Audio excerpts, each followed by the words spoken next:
Welcome viewer, this video tutorial describes, fix Windows 11 language bar missing from taskbar. Click Start, Settings, click Time and Language.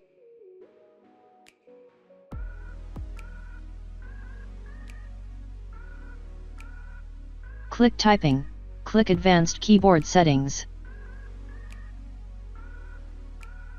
Click Language Bar Options.